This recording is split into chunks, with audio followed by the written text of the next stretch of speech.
Olá, sejam muito bem-vindos a mais uma videoaula de História. Hoje a gente vai conversar sobre o Renascimento.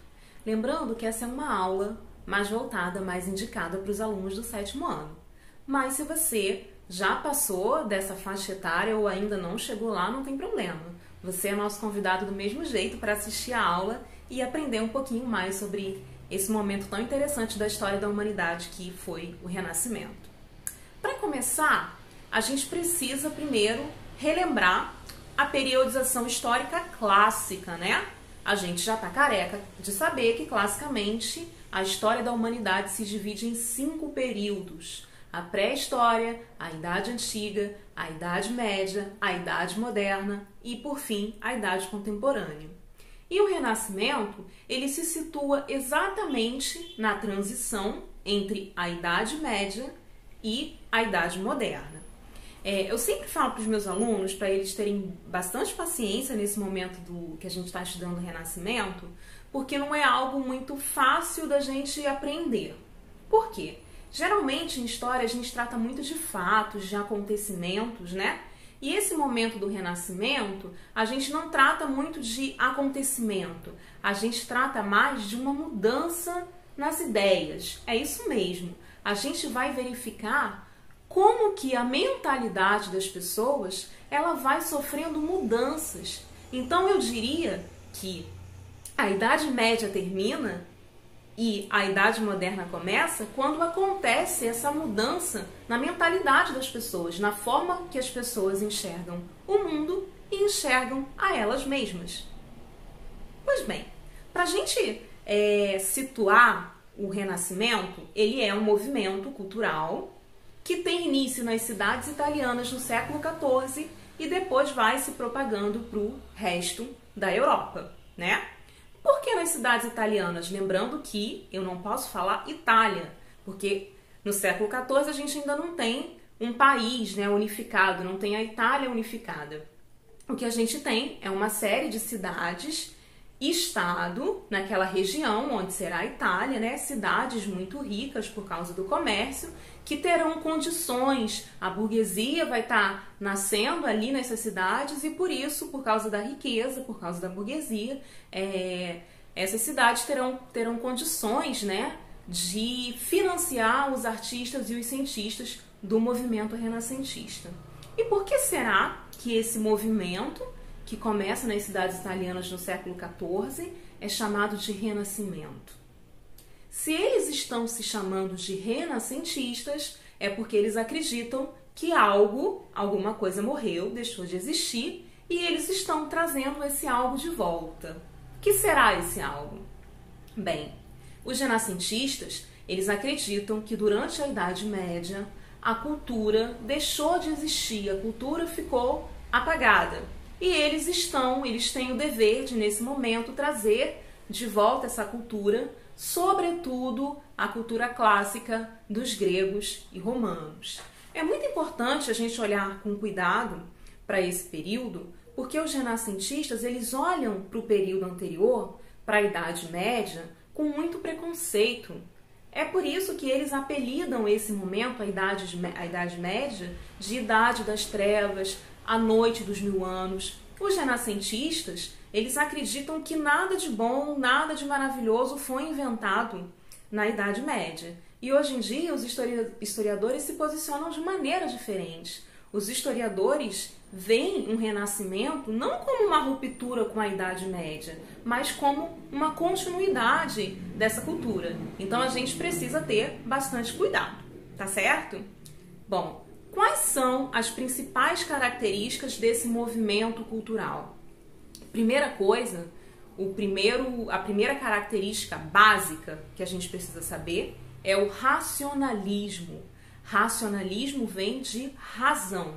Então, os homens do movimento renascentista, eles vão fazer de tudo para encontrar explicações científicas, explicações lógicas para as coisas.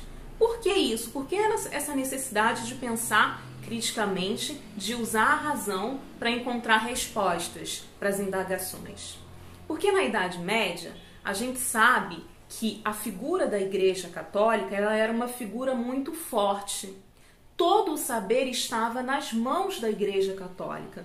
Por isso, boa parte das explicações eram explicações religiosas, né? A gente está vivendo um momento onde a gente pode perceber bem essa questão de se dar explicações religiosas para tudo. Recentemente, os meus alunos das aulas presenciais, eles assistiram um vídeo que falava sobre a peste negra, né? Peste negra, tudo a ver com o momento que a gente está vivendo da pandemia do Covid-19. Nesse vídeo da peste negra, tinham alguns movimentos, alguns grupos que acreditavam que a peste negra era um castigo divino que Deus estava infligindo contra a humanidade, pela humanidade ter se comportado mal. E esses grupos achavam que a única forma de se vencer a peste negra era se automutilando, tirando a roupa no meio das aldeias e, né, se batendo com chicote, criando castigos físicos, criando dor a eles mesmos. Eles acreditavam que estavam buscando uma solução para a peste negra. O que é isso? Isso é um exemplo de uma explicação religiosa para um problema que afetou a Ásia e a Europa, né?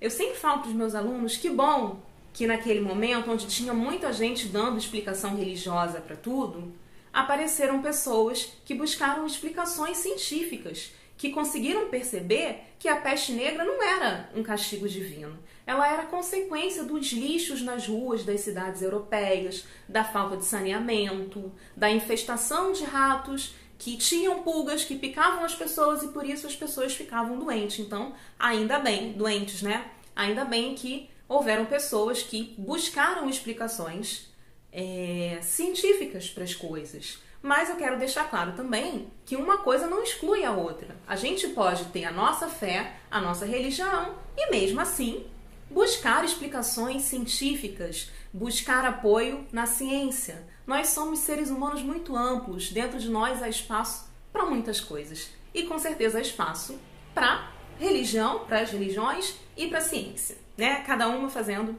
a sua parte.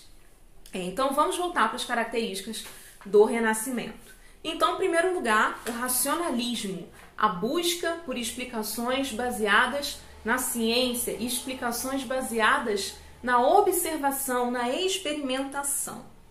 Tem também uma vontade desses artistas de retomarem a cultura grega e romana. Então, boa parte das obras feitas durante o Renascimento, elas terão inspiração nos gregos e nos romanos. Lembrando que se inspirar não é a mesma coisa que imitar, tá certo? A gente tem também o antropocentrismo. O que é isso? Antropo quer dizer homem, centrismo, o mais importante. Então, a partir desse momento, o homem, no sentido de ser humano, ele passa a ser a medida de todas as coisas, ele passa a ser o centro do mundo. O que a gente tinha antes disso? O que a gente tinha na Idade Média? A gente tinha o teocentrismo, Deus no centro de tudo, Deus como explicação para todas as coisas. Eu sempre brinco com os meus alunos que se você perguntasse a um homem da Idade Média para que ele nasceu, para que ele vive, certamente ele diria: eu nasci para agradar a Deus, eu vivo para Deus. Se você pergunta para um homem do período renascentista para que ele veio ao mundo, certamente ele vai dizer: eu vim ao mundo para ser feliz, eu vim ao mundo para descobrir, eu vim ao mundo para satisfazer os meus desejos. Então, o que é isso? Isso é o antropocentrismo. O que a gente tem também? A gente tem o individualismo, mas não o individualismo no sentido de egoísmo, mas no sentido de individualismo como o homem, ele se saber portador de uma criatividade, de uma individualidade, do poder de decidir sobre as coisas, tá certo? E a gente tem também o naturalismo. O que é isso? Na Idade Média, as obras, elas são sempre voltadas para temas religiosos. Até porque grande parte das pessoas na Europa, nessa época, elas não são alfabetizadas. Então, pintar as paredes das igrejas com temas religiosos é uma forma das pessoas, né, entenderem, compreenderem os temas bíblicos. O Renascimento, ele vai ter um apelo maior para temas relacionados à natureza, tanto a natureza física como a natureza humana. Então a gente vai ver pela primeira vez obras onde aparecem paisagens naturais e obras mostrando os seres humanos no que eles têm de mais bonito, né? O que vai acontecer, gente? A difusão da imprensa que eu estou me referindo são, né, os tipos móveis, né? Uma forma de você ter mais livros, ter mais obras que não são copiadas à mão e, portanto, esse saber renascentista e outros saberes de outras disciplinas também, como anatomia, astronomia, botânica, esses saberes eles vão poder se difundir mais rapidamente porque agora os livros podem ser impressos. A gente sabe que antes da imprensa ser inventada, os tipos móveis serem inventados, os livros eram copiados à mão pelos monges e demorava muito tempo, né? Agora, com os tipos móveis, é muito mais rápido você imprimir livros, então, com isso, o saber se espalha mais rapidamente. Bom, agora vamos pensar um pouquinho na pintura e na escultura. No Renascimento, a pintura e a escultura, elas terão inovações técnicas. Quais são essas inovações técnicas? Vou tentar agora passar aqui para vocês. Acredito que o meu rosto vai sumir e vai aparecer aqui as imagens que eu quero mostrar. Então, tá aqui, ó, para vocês, uma imagem. Essa imagem é uma arte medieval. Tá buscando representar a figura de um anjo. Gente, fala sério. Realmente dá para entender que isso é um anjo? Com todo respeito aos artistas medievais. Não parece um anjo, parece aquele tipo de desenho que a gente faz quando a gente está lá no Fundamental 1, não é? Não tem realismo, não tem expressão. Então, vamos ver a próxima imagem. A próxima imagem também é lá do século XIII, né, da época medieval, e é uma representação da Virgem Maria e do Menino Jesus. Reparem bem, sei que vocês devem estar loucos para perguntar por que o Menino Jesus ele não tem cara de bebê, ele tem cara de velhinho. Bom, isso é uma longa história e eu prometo que eu vou contar em sala de aula para vocês por que os bebês têm cara de velhinhos nas pinturas. Ou então eu faço um vídeo só pra gente falar sobre isso, porque realmente é uma longa história. Mas reparem na feição da Virgem Maria. Não tem realismo, não tem expressão, né? Agora, eu vou colocar aqui imagens, obras de artes feitas no período renascentista, pra gente ver a diferença. Olhem essa. Essa aqui é uma Virgem e um Menino Jesus do pintor Rafael Sanzio. Olhem a diferença, gente. Então, o que a gente tem? Primeira característica, primeira inovação técnica na pintura. A gente tem realismo. Essa pintura realmente parece, né, uma mulher com um bebê, a Virgem com o Menino Jesus. Vejam o realismo, a gente consegue ver até mesmo as dobrinhas aqui do bebê, não é? Vamos ver a próxima. A próxima, essa escultura eu gosto muito. O nome é Pietà e ela mostra, para quem não conhece, né, a Virgem Maria com o corpo de Jesus morto. Ela é do Michelangelo e é datada de 1499. Olha o realismo que tem na figura. Gente, a gente consegue perceber até a expressão de tristeza da Virgem Maria. Se a gente for ver os detalhes, a gente consegue ver, olha a expressão de dor, expressão de sofrimento. A gente consegue ver até os detalhes das chagas no corpo de Cristo. Dá para ver aqui do lado o local onde a Bíblia diz que foi enfiada uma lança. Dá para ver os músculos, enfim. Essas obras renascentistas, elas têm muito realismo, elas têm a técnica da perspectiva, elas têm expressividade, elas têm dinamismo, tá? Quem for meu aluno presencial vai receber uma atividadezinha com obras do período medieval e obras renascentistas para fazer uma comparação e se divertir, né? Uma forma de aprender se divertindo. Eu vou ficando por aqui, espero que vocês tenham gostado da aula e que você, que ainda não curtiu, você curta o canal para que eu possa continuar fazendo esse tipo de conteúdo, tá certo?